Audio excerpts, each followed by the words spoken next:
Bonjour à tous, nous allons voir le tableau croisé dynamique avec Excel.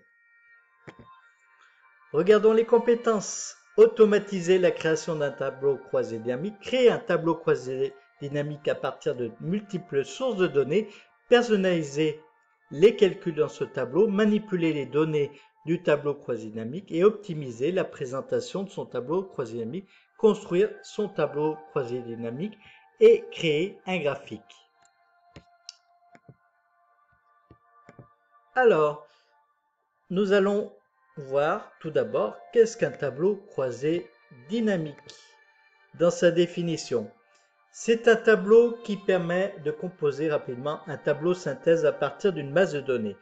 Et il est dynamique, ça veut dire qu'il peut être modifié, ajouter des données, retirer des données.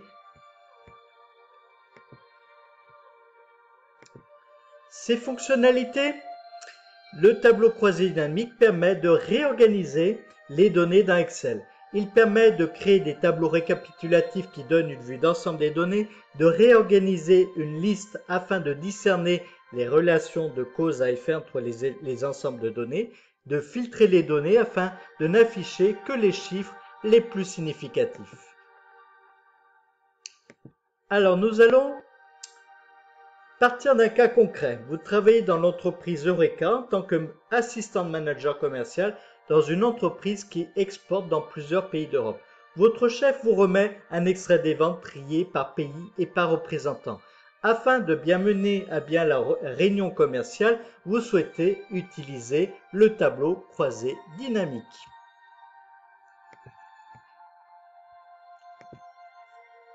Voici le tableau que vous a remis votre chef. Donc ici, vous avez les pays, les représentants, les commandes, les dates de commande et les références de commande.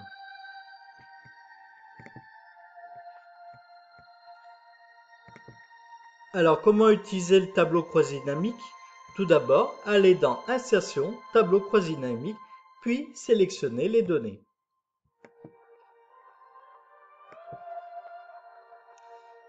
Excel vous demandera de sélectionner des données et vous demandera si vous voulez l'insérer dans une nouvelle feuille de calcul ou une feuille de calcul existante.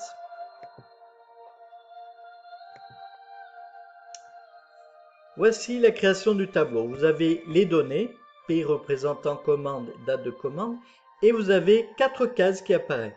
La première case permet de filtrer les données. Cette case vous permet de mettre les données en colonne.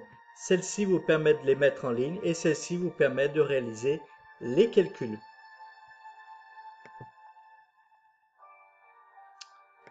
Voici le résultat.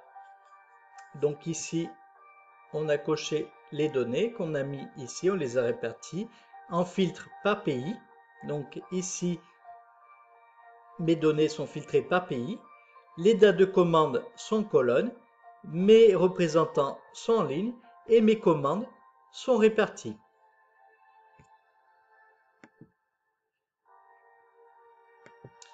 Qu'est-ce que je peux observer? D'abord, je peux constater que mes données sont réparties en fonction de colonnes et de lignes.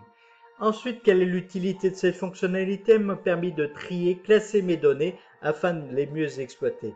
Et ensuite, quel constat on peut faire à partir des données? On peut analyser plus facilement les commandes par représentant et par commande. Voici l'exemple ici dans Excel de ce tableau croisé dynamique. Donc je retrouve mes données.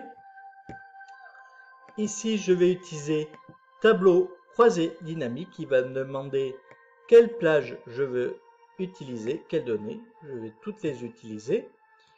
Je vais faire dans une nouvelle feuille de calcul. Et ici, je vais mettre mes données.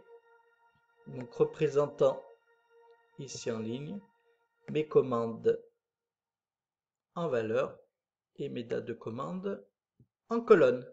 Donc voici donc mon tableau. Vous voyez donc ici, mes données apparaissent en colonne et en ligne.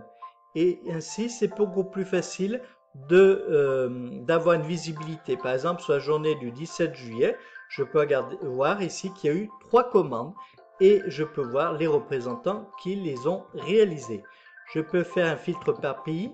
Ici, par exemple, je veux faire apparaître que la Belgique. Oui, donc j'ai que les commandes de Belgique et en fonction des jours. Je vais ramener à tous. Je peux également faire des filtres sur mes dates de commande. Par exemple, je veux que mes commandes du 20 juillet. Vous voyez? Et bien évidemment, je peux aussi trier mes commandes par représentant.